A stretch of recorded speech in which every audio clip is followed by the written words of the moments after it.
Bien, muy buenas tardes.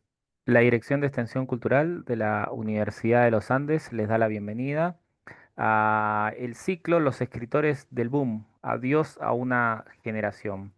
Un ciclo donde a través de cuatro charlas abordaremos o intentaremos abordar, profundizar, reflexionar o tocar brevemente a cuatro de los grandes escritores de este género literario que enalteció a esta parte del continente, a esta parte del mundo, a Latinoamérica.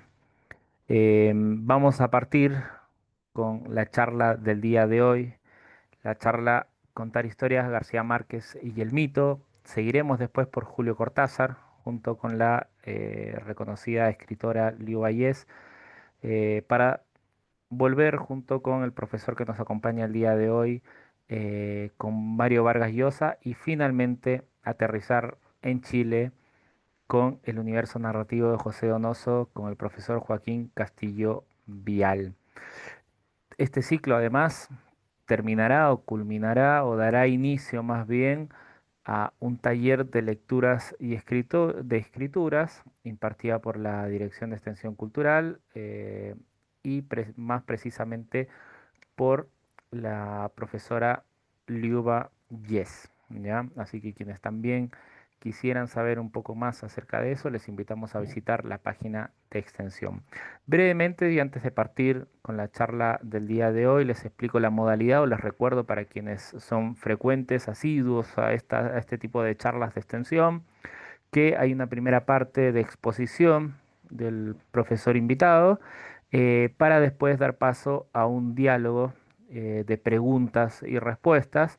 Así que pueden ir dejando y ahí le invitamos al chat a que tome un rol protagónico para que a través del chat ustedes puedan ir dejando los comentarios y preguntas que les vaya apareciendo durante la exposición del profesor. No tienen que llegar hasta el final, sino pueden ir dejándolas y después nosotros las moderaremos. Bien, entonces el día de hoy nos convoca la charla Contar historias García Márquez y el mito. Esta charla, junto con una más, serán impartidas por el profesor Ismael Gavilán Muñoz, quien está presente y le damos la bienvenida. Ismael Gavilán es doctor en literatura hispanoamericana contemporánea. Su obra poética ha sido recogida en Mundo Visible, Poesía Reunida, como ensayista y crítico, ha publicado Pensamiento y Creación por el Lenguaje, y es actualmente también académico de la Universidad de los Andes. Así que muy bienvenido, Ismael, todo tuyo, el público del día de hoy. Gracias, Raúl. Muy buenas tardes a todos. Sean todos muy bienvenidos. Se me escucha bien, ¿verdad? ¿Se escucha bien? Gracias, perfecto. Perfecto, sí. Ya. Bien, muchas gracias por la invitación. Gracias a la Dirección de Extensión. Y gracias a ustedes por estar acá para compartir este momento, esta charla en torno a García Márquez. Bien. Como bien dijo Raúl, yo quiero plantear esta charla en contacto con la charla del próximo martes 15 en torno a Vargas Llosa. ¿Y eso por qué? Porque de alguna forma, y con esto entramos de lleno al asunto que nos convoca, yo creo que, y ustedes me imagino que podrían compartir esta idea, ¿no? Eh, Vargas Llosa y García Márquez son probablemente dos maneras de pensar la narrativa, dos maneras de querer contar historias, pero también son dos maneras de reflexionar desde la narrativa respecto a cuál es la función o el destino de la imaginación literaria en el contexto de nuestro continente hispanoamericano. ¿Ya? Podríamos decir probablemente que ese contraste no solamente está dado respecto o referido a los temas que ambos novelistas abordan, sino que también respecto literalmente a las concepciones de mundo, a las concepciones valóricas, a las ideas que mueven, por decirlo así, sus maneras de pensar y de escribir. Por un lado, y es lo que vamos a intentar indagar en la sesión de hoy, García Márquez puede ser visto como aquel narrador que cree que todavía es posible contar historias desde un piso imaginario, mítico, inverosímil, en donde palabras como fantasía, palabras como invención, palabras como imaginación tienen un poderoso asidero. Pero por otro lado, también Vargas Llosa puede ser visto como aquel narrador, aquel novelista que cree todavía que es posible entender y analizar, criticar desde la narrativa, desde la novela específicamente, desde la escritura del ensayo, los procesos sociohistóricos, culturales que han habido y siguen existiendo en nuestro continente. Ambos son rostros distintos de la misma moneda. Una manera imaginaria mítica, una manera ilustrada racional. Y ambos, de alguna manera, encarnan dos formas de aprender o entender el rol, la imagen, la efigie del escritor y del intelectual en nuestro continente, por lo menos desde la independencia, por lo menos desde principios del siglo XIX y evidentemente todo el siglo XX. Y nos vamos a dar cuenta de que estas figuras, estos monstruos narrativos, construyen mundos narrativos, construyen maneras de pensar, maneras de sentir, maneras que nos invitan a nosotros como lectores a imaginarnos y reflexionar sobre nuestro sentido histórico, nuestra constitución cultural, sobre nuestra identidad hispanoamericana y sobre una manera o un modo de cómo podemos escribir. Me gustaría que pudiesen tener en mente esto, porque evidentemente, si bien es cierto, muchos elementos separan a García Márquez de Vargas Llosa, creo de que justamente, a pesar de esa eventual separación, creo que en García Márquez, por ejemplo, anidan muchas cosas que complementan perfectamente a lo que la próxima semana vamos a ver respecto a Vargas Llosa y viceversa. Dicho eso, vamos a comenzar entonces esta, este acercamiento.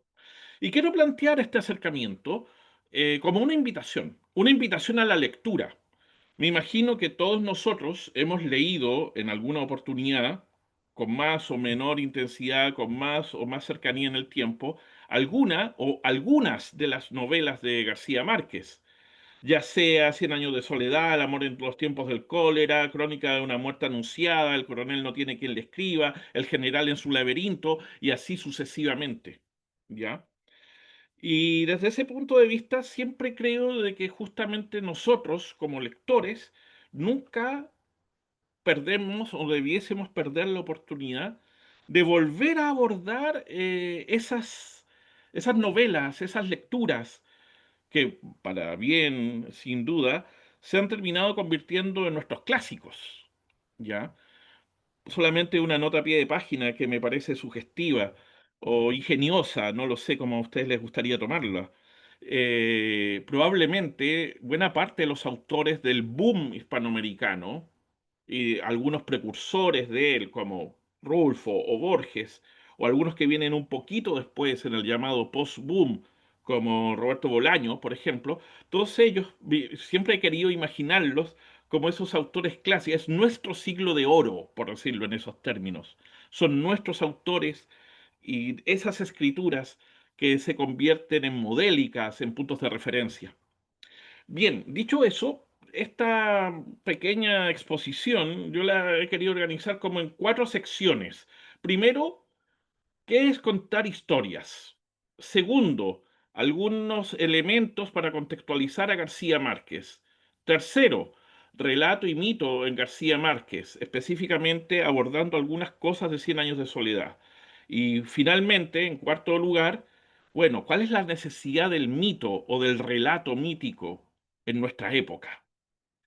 En ese sentido, para comenzar, debemos nosotros tratar de plantearnos que muy probablemente el arte más antiguo del ser humano sea contar historias, relatar.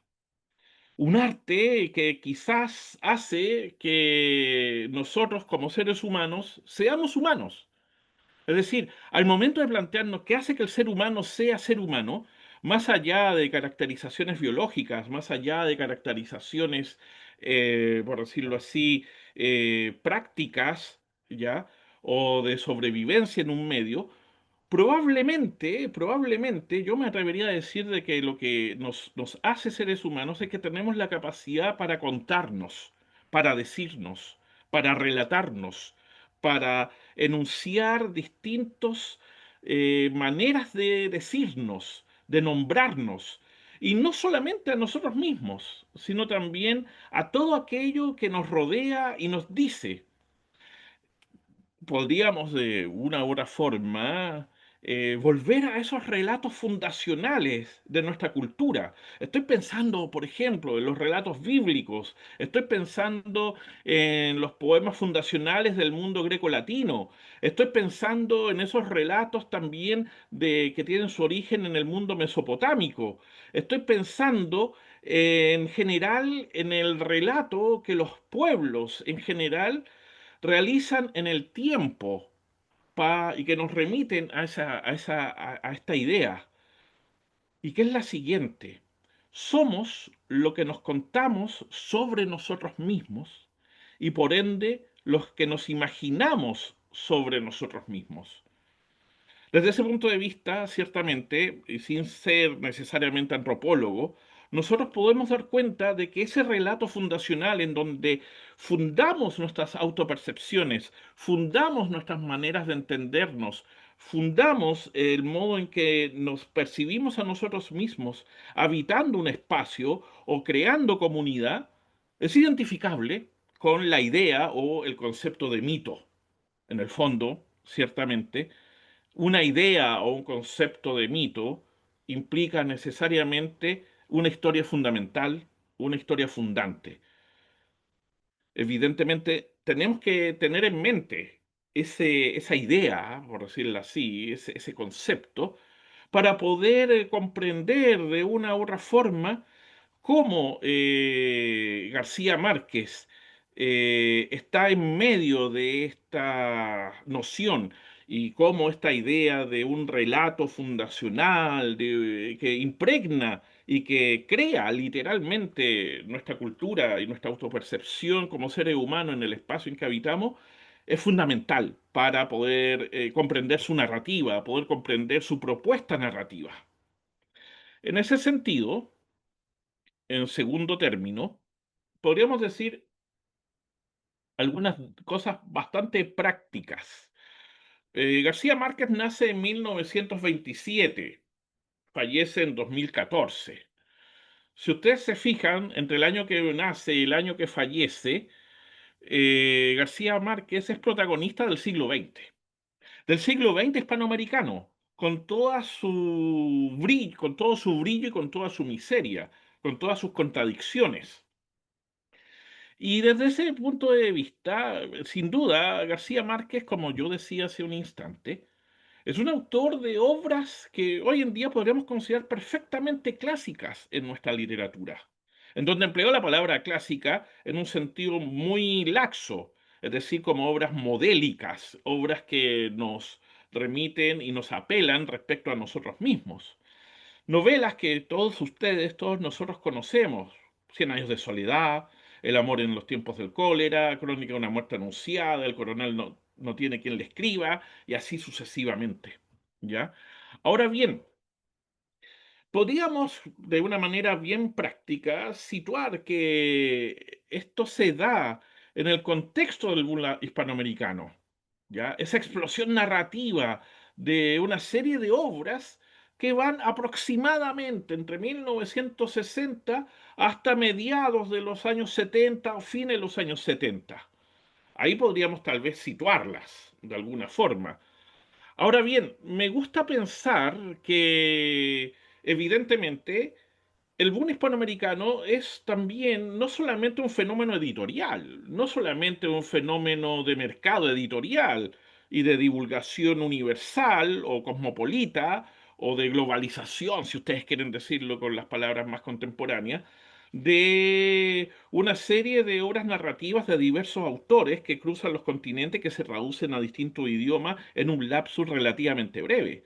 No, no solamente eso, que de suyo es evidente, sino que también, y en el caso específico de García Márquez, siempre me ha gustado pensar, de alguna forma, que podemos situar su obra narrativa frente a la de Carlos Fuentes. Frente a la de Carlos Fuentes, por ejemplo, el gran autor mexicano, si Carlos Fuentes es el gran memorioso, si por otro lado Mario Vargas Llosa es el analítico, si desde otra perspectiva José Donoso sería el auscultador de nuestras pesadillas, bueno, podríamos tal vez pensar o imaginar que García Márquez es el fabulador por excelencia, el que cuenta, el que narra, el que inventa, el que fabula. Frente a un Vargas Llosa que analiza, frente a un Carlos Fuentes que rememora, frente a un José Donoso que ausculta el mundo onírico, pesadillesco de nuestra conciencia, García Márquez creo, insisto, que puede ser, en mi modesta opinión, visto como aquel que quiere inventar y contar, el que quiere relatar, el que quiere decir, el que quiere fabular. Ahora bien, en ese sentido, podríamos apreciar que el arte narrativo de García Márquez no es una creación exclusivamente suya. Por supuesto, García Márquez en cierto sentido es como una cristalización, es como una especie de receptáculo de una herencia cultural profunda, amplia, y que de alguna forma esa herencia, esa cristalización cultural, se arraiga en la entraña misma de la invención de nuestro continente, de América. Ahora bien, yo quiero plantear eso para ir entrando ya más en terreno, de que evidentemente es posible, y eso una serie de estudios universitarios, críticos literarios en los últimos 60 años aproximadamente, han ido consolidando, que es justamente advertir la influencia narrativa de distintos autores del mundo europeo o norteamericano, como Flaubert, como Faulkner, como Marcel Proust, como Thomas Mann, en el modo en que García Márquez aprende ciertos recursos literarios, también James Joyce, ¿por qué no? Y en donde justamente esa idea de la novela contemporánea, esa idea de la novela del siglo XX, que surge con Proust, con Thomas Mann, con Faulkner y tantos otros, con Virginia Woolf también, ya Italo Svevo, por mencionar nombres que se nos vienen a la mente de modo apresurado, podríamos apreciar de que, claro, García Márquez, tal como sus contemporáneos hispanoamericanos, que desde mediados del siglo XX salen a buscar y leer referencias universales para su propio proceso creativo, eh, la obra de García Márquez sí, se debe a eso, sin duda, pero también, y esto es lo que me interesa enfatizar, también a una serie de lecturas, a una serie de textos, a una serie de relatos que son sumamente interesantes y que nos permiten comprender justamente este volcamiento, esta manera de poder asimilar justamente este relato mítico. Y estoy pensando específicamente en cómo García Márquez recepciona el libro El Génesis del Antiguo Testamento, por ejemplo. Pero también, y esto me parece súper interesante, García Márquez recepciona una serie de relatos y textos que se originan en el descubrimiento y en la conquista de América. Las cartas de Cristóbal Colón, los relatos de las crónicas de Díaz del Castillo o de Núñez Cabeza de Vaca, por ejemplo, entre otros. ¿Y por qué? Porque de alguna forma, tal vez la palabra que está ahí es la palabra maravillamiento.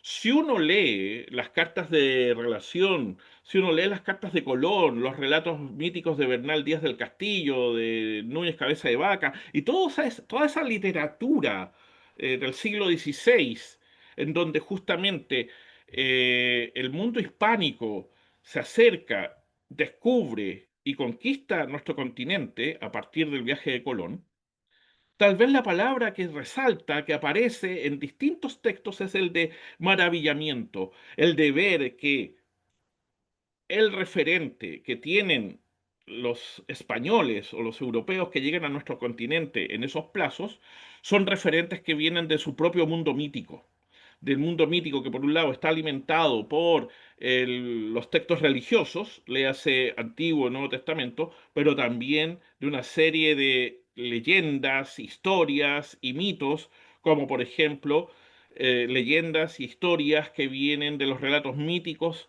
de los, ¿cómo se llama?, de los templarios, de los viajes de Marco Polo, etcétera. O incluso de aquellos puntos de referencia que se le otorgan a estos conquistadores y descubridores españoles o europeos en general respecto a los mitos grecolatinos. ¿Y por qué?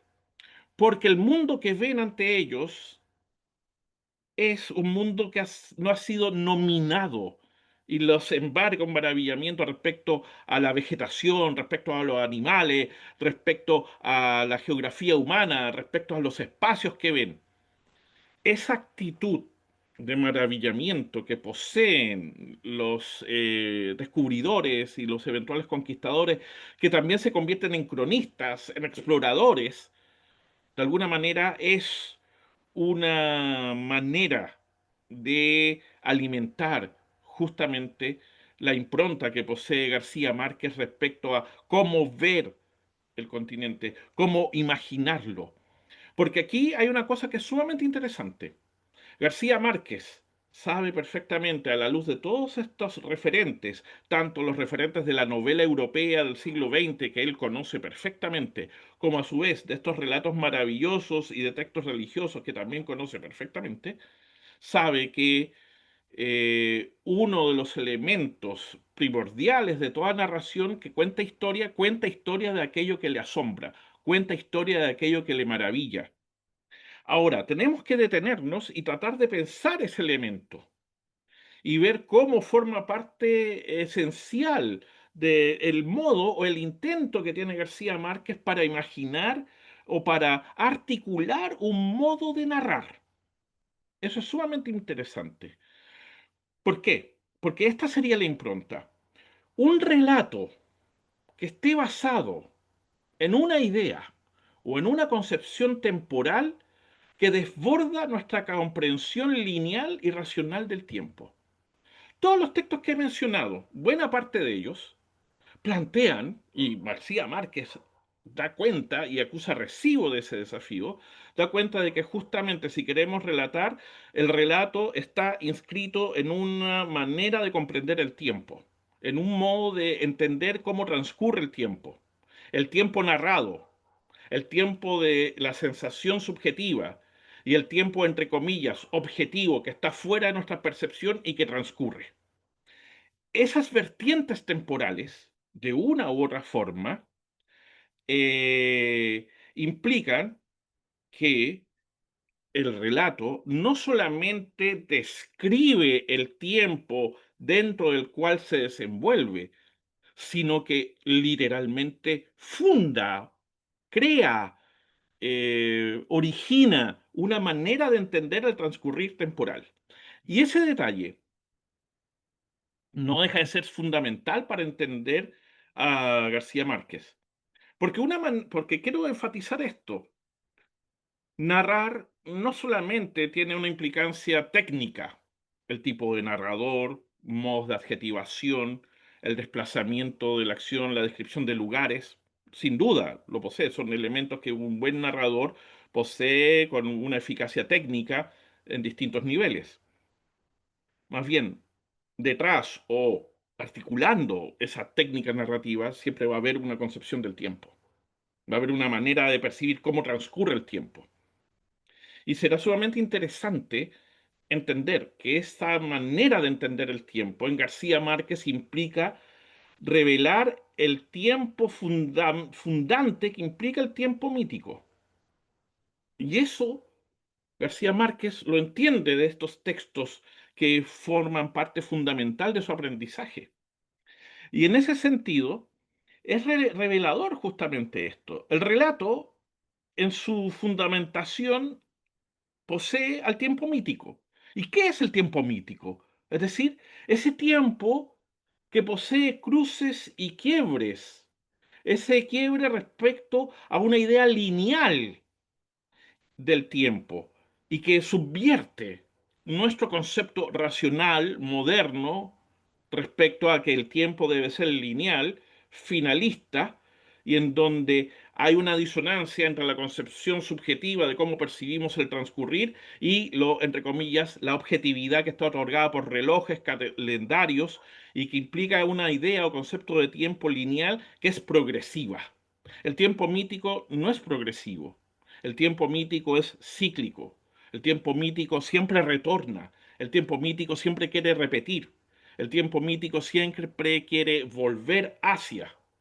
Es probablemente uno de los conceptos o nociones de concebir el transcurso del tiempo más problemáticas, porque su finalidad no es terminar o concluir en un destino, por decirlo así, en un horizonte de comprensión hacia un futuro, sino que más bien esa comprensión de, entre comillas, un futuro es vuelta al origen, es un retorno hacia un algo que está previo.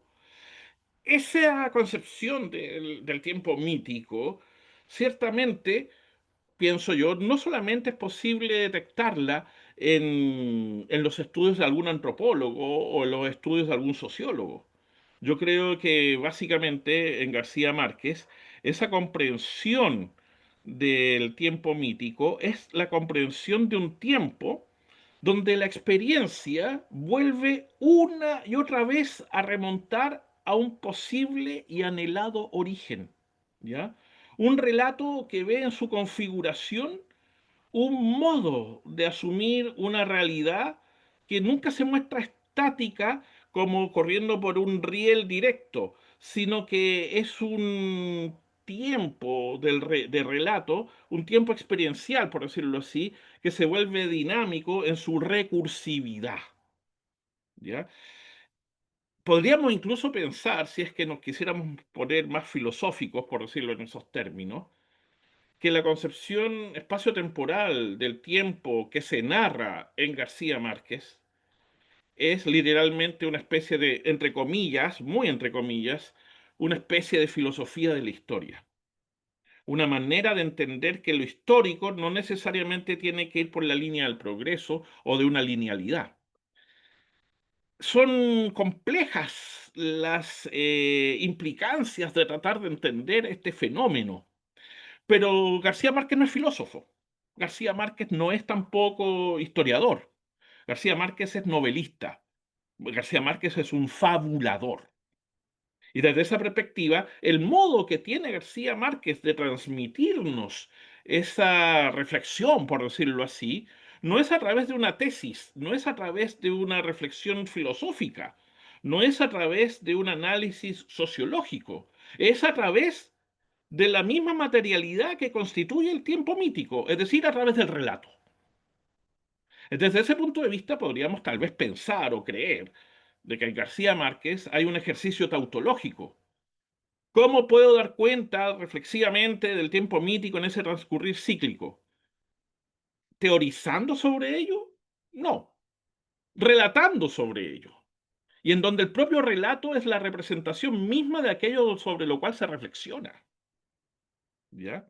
Y por eso es sumamente fascinante entender o tratar de comprender de que más allá de nuestro gusto, cuando leemos alguna novela de García Márquez y encontramos elementos exóticos, encontramos algunos elementos pintorescos, encontramos ciertos elementos que hemos bautizado como realismo mágico, como quiebres espaciotemporales, asunción de eventos maravillosos, personajes que desaparecen y regresan, personajes que vuelan o resucitan, y todo eso, no debemos necesariamente entenderlo como una especie de fantasmagoría exótica que satisface nuestro anhelo de excentricidad.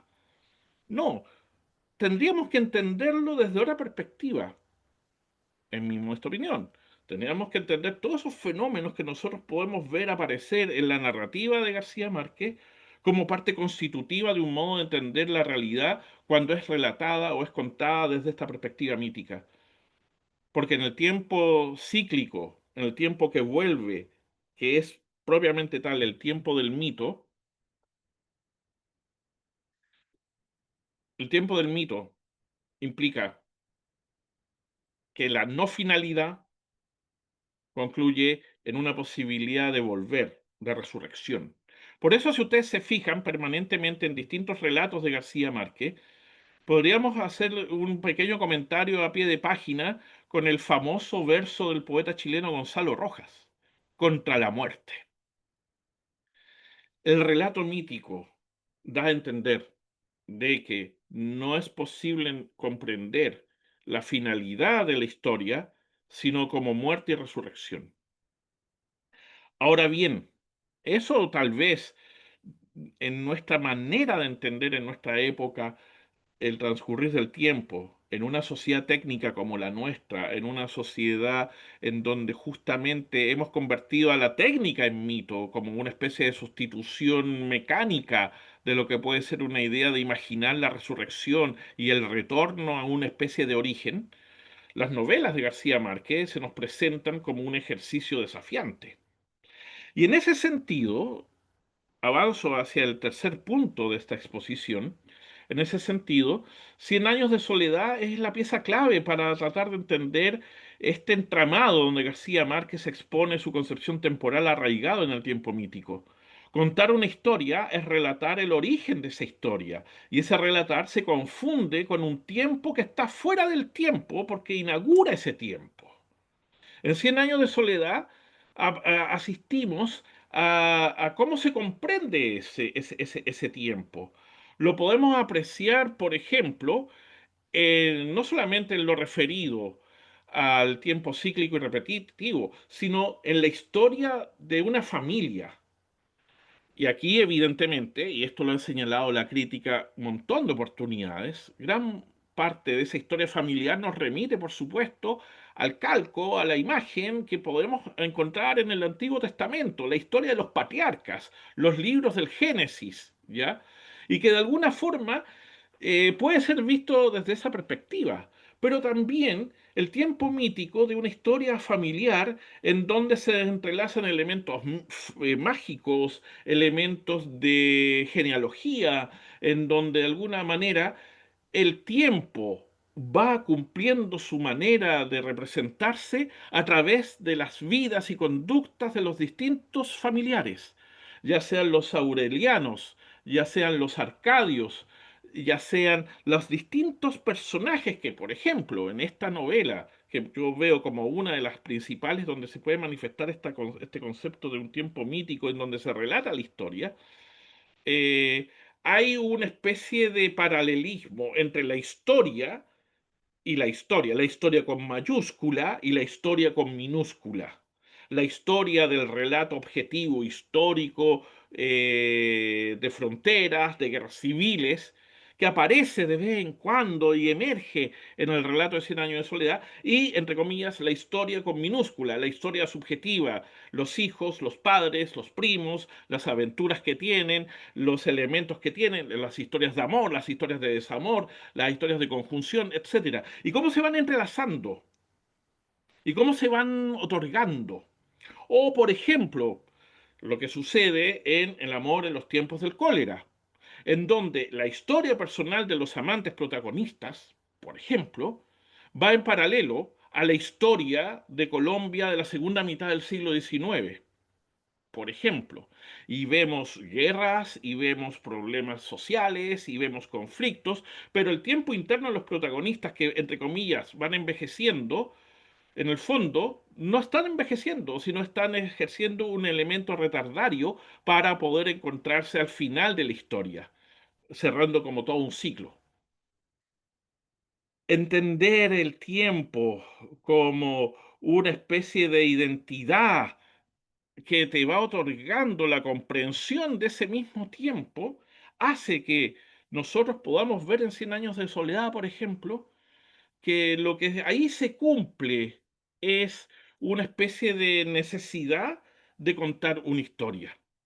Ahora bien, En cuarto y último lugar, para ir finalizando esta intervención antes de otorgarles la palabra a ustedes, ¿por qué el mito? ¿Por qué la necesidad de contar historias de esta manera?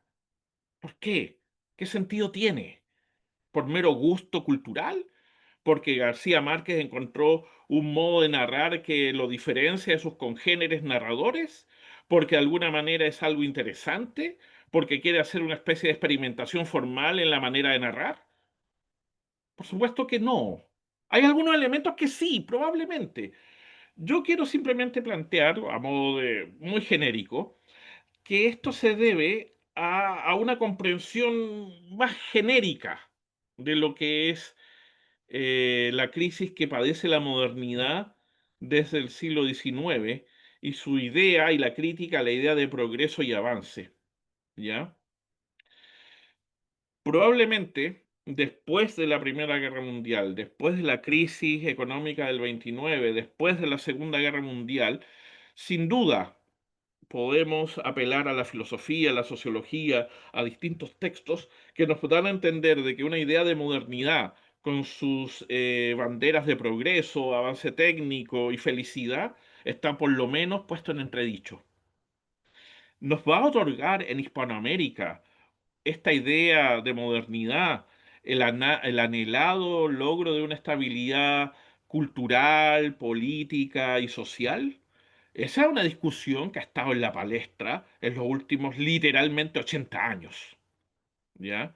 No hay que ser historiador para percatarse cómo en nuestro continente, en nuestros países hispanoamericanos, la crisis de la modernidad, a diferencia de la crisis de modernidad que sucede en el primer mundo, es una crisis de modernidad que tiene que ver con la legitimidad de maneras y hábitos de comprender nuestro propio progreso y nuestra propia manera de otorgarnos instituciones, hábitos culturales y maneras de entendernos a nosotros mismos. En ese entramado o en ese contexto, podemos tratar de entender que García Márquez, en su manera de narrar, intenta comprender que existe un tiempo diferido, ¿ya? Que nos retrotraiga a un origen. Pero ¿qué significa eso en la narrativa de García Márquez? ¿Por qué? Porque pareciera ser que volver a ese origen es plantear una idea utópica de un paraíso, de un Edén, de una utopía, y probablemente, pero sin duda, llamémoslo como queramos llamarlo, el planteamiento de la necesidad de crear un espacio imaginario para enfrentar nuestra finitud. Finitud no solamente en el sentido mortal como muerte individual, sino nuestra finitud cultural, que va acompañada de la pregunta clásica, ¿quiénes somos? ¿Por qué vivimos aquí? ¿Qué sentido tiene habitar acá? ¿Cómo hablamos como hablamos? Esto sin duda, ¿ya?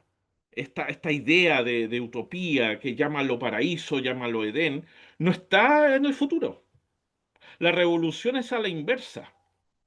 La promesa de toda revolución, desde la Revolución Francesa en adelante, siempre fue, nuestra esperanza está en un tiempo futuro que ha de venir en donde las cosas se van a mejorar y crearemos una sociedad mejor.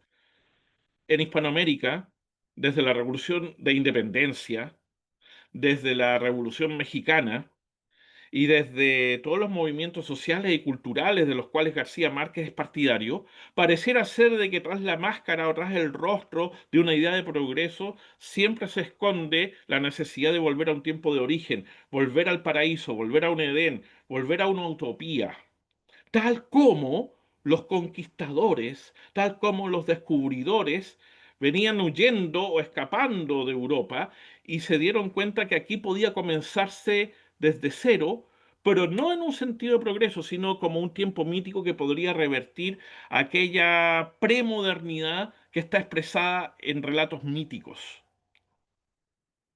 Desde ese punto de vista, es probable que las implicancias culturales que tiene la narrativa de García Márquez, como una especie de autodefinición de identidad, también tiene implicancias poéticas, imaginativas. Es decir, cómo nos vemos a nosotros mismos, cómo nos podemos imaginar. Y evidentemente implicancias políticas, que significa cómo es el lugar o el espacio que queremos habitar y bajo qué normas de convivencia. La narrativa de García Márquez, pienso, se pliega gustosa a verse a sí misma como un tiempo que quiere revertir el tiempo, como una manera de contar historias que nos invitan a ver nuestro propio origen, o que más bien tenemos que fundar, originar, crear ese origen, tal como él hizo con Macondo. Hay muchas cosas que quedan en el aire en ese sentido. Y evidentemente no podemos pedirle a García Márquez lo que no es. No es antropólogo, no es cientista político, no es líder de masas, no es incitador de revoluciones, no es sociólogo, es un narrador, es un fabulador, es alguien que nos propone imaginarnos, pero en esa propuesta para imaginarnos nos propone justamente la idea de replantearnos si acaso el tiempo en el cual habitamos puede ser reinventado mirando hacia el origen y no hacia un futuro que es más una distopía que una posibilidad. Eso puedo decir. Hmm. Bien, muchísimas gracias, Ismael. Gracias por esta muy amena, divertida y profunda reflexión y explicación sobre Gabriel García Márquez. Bueno, más bien invito a todas aquellas personas que están conectadas en este momento en esta charla a que puedan ir dejando sus comentarios o preguntas en el chat, el botoncito del chat que está justamente debajo de sus pantallas. Ujú. Y voy a partir yo con, Sí, con una pregunta, Ismael, ya Raúl. invitando, siendo un poquito, tirando la pelota para que los demás también se animen y puedan ir dejándolas. Eh, mm, yo quería preguntarte, Ismael, a partir de lo que tú dices de García Márquez, y eso también a partir de una lectura reciente que he podido hacer de un diálogo que tuvo Gabriel García Márquez con Mario Vargas Llosa que se llama Dos Soledades. Está Mm, puesto en un libro, no sé si tú en algún momento lo has leído, pero la pregunta es, ¿cuál es la imagen que se tenía eh, García Márquez de él mismo? Porque da la sensación que muchas veces hay muchas personas que cuando comienzan a analizar la obra de García Márquez, sorprenden a García Márquez de todas las cosas que comienzan a descubrir. Y Mario Vargas Llosa le dice, oye, ¿no será esto un rasgo de soledad? ¿No será esto la figura de algún personaje, de una tía, de una abuela tuya? Y cómo tú representas o cómo tú ves esta visión mágica, imaginaria, y dice, mira, yo lo que intento hacer, te lo pongo solamente con un pequeño ejemplo, me dice, yo lo que intento hacer es que cuando, por ejemplo, yo estaba en mi pueblo y escuchaba que había una persona que se había ido volando, era porque aquella persona había salido embarazada y se tuvo que ir del pueblo y la manera de poder explicarle a las personas mm, era simplemente esta persona agarró, se puso una túnica y salió volando. Y eso yo lo traduzco en el libro. Entonces, cuando digo, no es una figura abstracta, sino es lo que pasó. La gente cree que esa persona se fue volando. Y es la manera de poder traducir el mundo. Entonces, eh, ¿cómo tú, Ismael, ves la imagen que tenía Gabriel García Márquez de sí mismo y de su propia literatura? Mira, haciéndolo brevísimo, como algo que acabo de mencionar, como un fabulador, alguien que fabula. ¿Quién es Y no me quiero poner erudito, ni mucho menos, pero el fabulador es aquel que posee el don de la metáfora, aquel ser humano que posee el don para ver en el lenguaje no solamente la literalidad de lo real como mera representación, sino que aquel que viendo en la representación algo, le parte de esa base y sobre eso le permite fabular. Nosotros podríamos decir, inventa, cuenta historias, inventa cosas, es como muy fantasioso, pero eso tiene un asidero absolutamente concreto. Y nosotros nunca tenemos que olvidar que el límite entre el lenguaje figurado y no figurado en nuestra comunicación cotidiana es muy frágil. Esa fragilidad es la que yo creo de la cual saca partido García Márquez para contar sus historias, para relatar esas historias. Porque aquí hay una cuestión que es sumamente interesante que lo vamos a poder ver tal vez la próxima semana con Vargas Llosa, que es tal vez uno, no quiero decir que todos, pero tal vez uno de los elementos primordiales de una narrativa que se quiera centrar en un discurso racional es la capacidad de análisis para desmontar la construcción de la metáfora en el relato. Y yo creo que García Márquez potencia todo lo contrario. Porque uno quiere analizar, el otro quiere mostrar, el uno quiere criticar, el otro quiere invitarnos a percatarnos que pertenecemos a ese mundo mítico del lenguaje que inventa. Y yo creo que desde ese punto de vista, el conflicto, el diálogo conflictivo, como opuestos complementarios entre Vargas Llosa y García Márquez, tiene que ver justamente en cuál es el rol que ocupa la metáfora, el lenguaje metafórico en la narración. Y yo creo que García Márquez está perfectamente consciente de eso respecto de sí mismo. Muchas gracias, Ismael. Bien, a ver, eh, Martín Millán parte felicitándote. Tremendo profesor, Ismael. Gran clase y lúcida reflexión.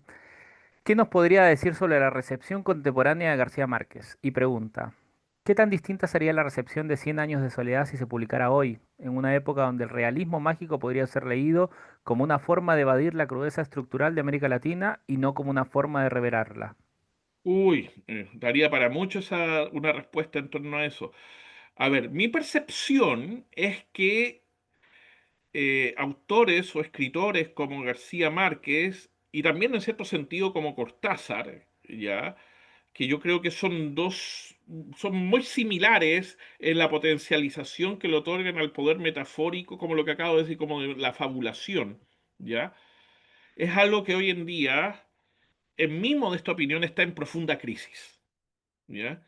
¿Por qué? Básicamente porque desde 2010, por decir una fecha totalmente arbitraria, o más bien desde la creación o la masificación de Internet, con todo lo que ello implica, la crisis de la modernidad ha devenido en una crisis de representación de imágenes, ¿ya?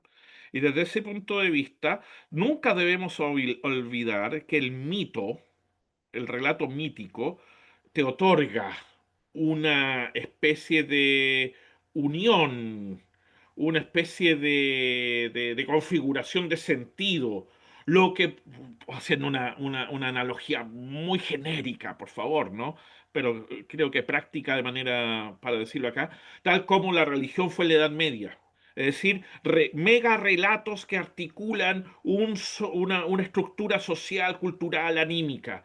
Y eso yo creo que por lo menos, dada la revolución tecnológica que ha existido por lo menos de 2000 para acá, ha hecho estallar por los aires la idea de un relato mítico. Hoy en día, si ustedes se fijan, ¿qué es lo que se prefiere? Micro relatos de subjetividades diferenciadas. Micro relatos de subjetividad. Es sumamente complejo tratar de imaginar hoy en día un 100 años de soledad, por decir algo.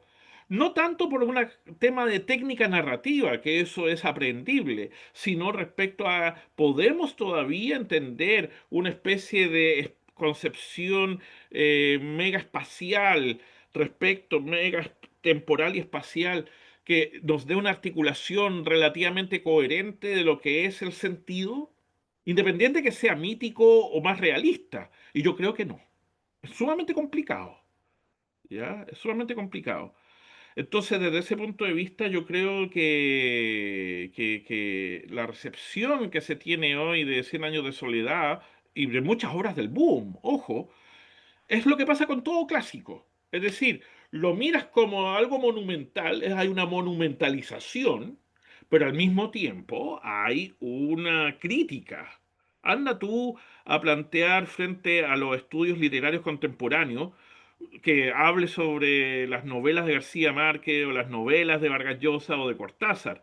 Te aseguro de que justamente no son muy críticas, por decirlo así, los comentarios son muy críticos, pero eso también obedece a otra cosa, y con esto concluyo esta intervención.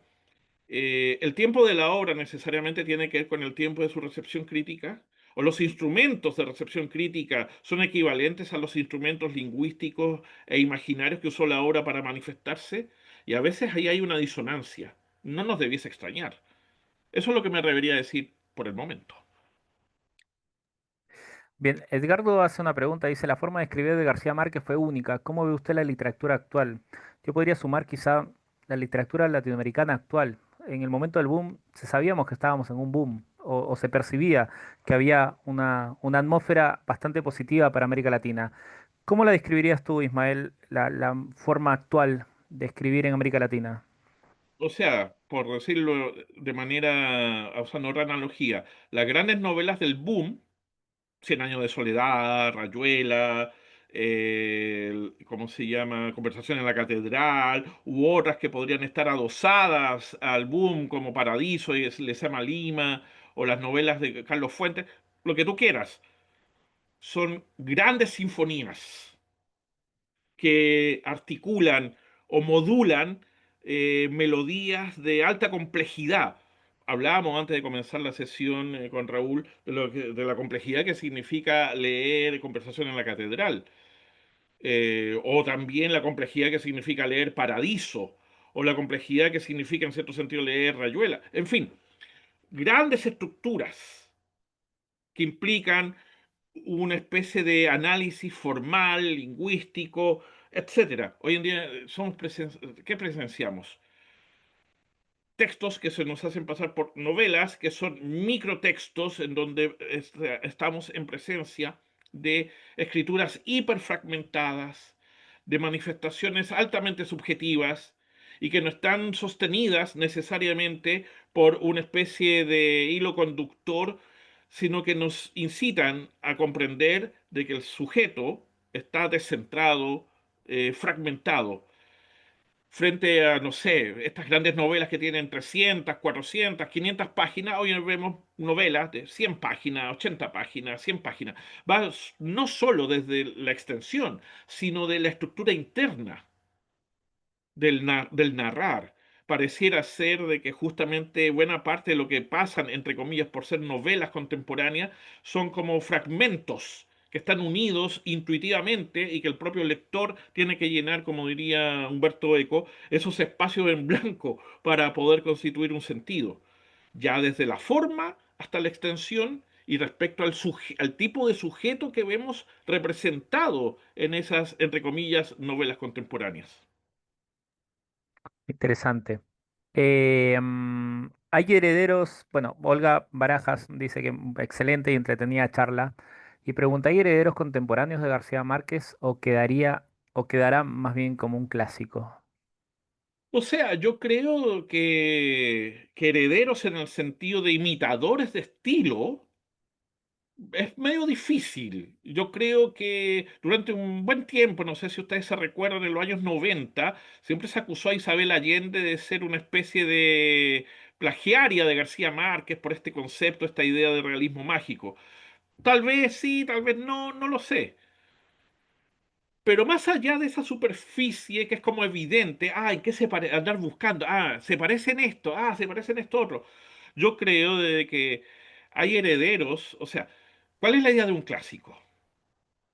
Que es modélico formalmente, una forma de contar, una forma de narrar, que está otorgada por técnicas narrativas, por voces que articulan el enunciado, por modos de descripción, e incluso en cosas que en apariencia son tan pedestres como el estilo, adjetivaciones, formas de recursividad narrativa, etcétera, etcétera. Y desde ese punto de vista, tal vez, no te digo que cumplan con eso, pero probablemente esos elementos.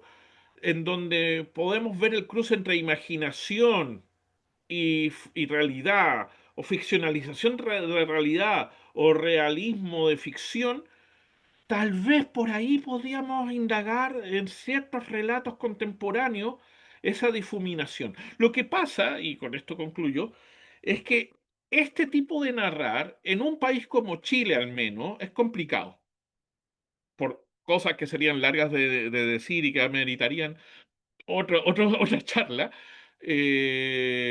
La narrativa en Chile tiene un sesgo realista, casi cuasi naturalista, que hay una especie de repulsión o rechazo al exceso imaginativo. Las razones antropológicas, culturales, sociales, no me las piden porque estaríamos toda la noche hablando de eso, pero hay algo de eso. Probablemente el mundo de la poesía en Chile, digo, no en Hispanoamérica, en Chile ha podido recepcionar mejor ese saldo de imaginario del cual carece el mundo narrativo chileno, probablemente. Muy bien, y llegamos a la última pregunta, que la voy a juntar con una más. Espera, dame un segundo. Bien, Alexander Cortés nos dice, bueno, muchas gracias, saludos a todos. Octavio Paz no entra en este grupo. E Ismael, te quería hacer un alcance de un comentario que surgió ahí en nuestras redes sociales. Una persona muy acalorada decía, ¿y por qué no hay mujeres en el boom, en Ah, el boom latinoamericano? Entonces, bueno, te alcanzo esas dos para ir terminando con la charla del día de hoy. rápidamente, sobre lo de Octavio Paz. Paz voy a usar una comparación. Es como Gabriela Mistral respecto de Vicente Huidobro y La Vanguardia. Es decir, no es algo que está contra, sino que es algo que está paralelo. Octavio Paz es contemporáneo de Carlos Fuentes, por ejemplo, y participan en varios proyectos editoriales, ¿no? Está en paralelo a García Márquez, está en paralelo a Vargas Llosa, pero fundamentalmente Octavio Paz no es narrador, es poeta. Va por otro lado, por otro carril, ¿ya? Pero es literalmente, por decirlo así. Ahora, podríamos intentar superar la dicotomía de género, narrativa, poesía, si nos concentráramos en algo que a veces pasa, que es súper importante, pero que a veces pasa desapercibido. ¿Cuál es la articulación de un pensamiento mítico en la literatura? Que es distinto a solamente verlo desde la perspectiva de género, ya sea narrativa o poesía. Y desde ese punto de vista, los poetas tienen mucho que decirnos. Un Vallejo, un Neruda, un Lezama Lima, un Octavio Paz, tienen mucho que decirnos de la potenciación de un discurso mítico para la autocomprensión de nuestra identidad hispanoamericana y nuestra identidad cultural y literaria. Y en ese contexto tal vez podríamos dar a entender de que la imaginación narrativa, como en el caso de García Márquez, conecta con cuál es la injerencia del recurso de lo mítico en la autocomprensión de lo hispanoamericano. Y ahí podemos meter perfectamente a Paz, a García Márquez y Tutti Quanti. Y sobre el tema de mujeres, bueno, yo no lo inventé, a mí me lo otorgaron, pero más allá de decir aquello, ahí hay un asunto. Hay que decir las cosas como son. El boom es un invento editorial que se hace en Barcelona, ¿ya? Desde mediados de los 60 hasta fines de los 70. Y ahí las decisiones tomadas por, ay, se me olvidó esta gran editora, se me fue el nombre. Ya. Carmen, Eso, Carmen Balcells. Carmen Balcells es hay, decir, hay una gran mujer detrás del invento del boom, eso. de todas formas. Entonces, claro, hay una presencia femenina no menor ahí. Pero más allá de la ironía que puede haber en ese comentario, el boom como invento editorial que se hace en Barcelona para la difusión a nivel global, evidentemente deja fuera de circulación a una serie de narradoras, ¿ya? María Luisa Bombal, por ejemplo, Clarice Lispector, por ejemplo, Elena Garro, por ejemplo, que está muy vigente actualmente por toda esta querella que tiene con su marido Octavio Paz, que son grandes narradoras. Y no deja de ser interesante que tal vez, como en estos tiempos contemporáneos, la reivindicación de cierta crítica feminista por parte para reivindicar la lectura de las novelas y los relatos de estas autoras y de otras, me parece de plena justicia. Pero de manera estricta, en un sentido cronológico editorial, no son parte del boom, es lo que está, tal como Octavio Paz, es lo que está paralelo al boom. Pero eso nos invita a otro tema, replantearnos si acaso podemos pensar el boom como boom o simplemente sacarnos ese esquema que hemos heredado desde los años 70 y ver de que estamos, como yo decía al principio, en un siglo de oro, o lo que fue un siglo de oro entre los años 60 hasta la época de Bolaño, hasta principios de 2000, unos 25 años más o menos de un auge cultural, literario impresionante en nuestro idioma, ¿ya? El boom como boom es un fenómeno que es muy acotado. Hacer reventar el boom para ver cómo es el florecimiento de distintas narrativas es otro asunto que habría que analizar y ver. Bien, Ismael, muchísimas gracias por tu exposición. Creo que tanto las personas que están en este momento, al igual que yo, lo hemos disfrutado muchísimo, nos has hecho pasar un grato Mm, momento. Y bueno, los dejamos invitados a todos a que puedan participar en la siguiente charla. Como dije, este es un ciclo que vamos a ir transitando por alguno de los escritores de esto que acaba bien explicar Ismael, de lo que nosotros entendemos como el boom. Seguiremos con Cortázar, volveremos a Mario Vargas Llosa con Ismael y terminaremos en Donoso. Así que, bien, muy buenas noches a todos y muchísimas gracias por estar hasta este momento y muchísimas gracias, Ismael. Te dejo las últimas palabras. No, gracias a todos ustedes por la paciencia y espero que mi intervención les haya motivado a volver a leer a García Márquez o releerlo o tal vez, ¿por qué no?, a leerlo por primera vez. Ojalá yo me daría por satisfecho con eso. Le agradezco a todos ustedes la presencia y en mi caso lo estaremos viendo el próximo martes conversando o hablando sobre Vargas Llosa. Perfecto. Que tengan muy buenas noches. Hasta luego. Buenas noches, hasta luego.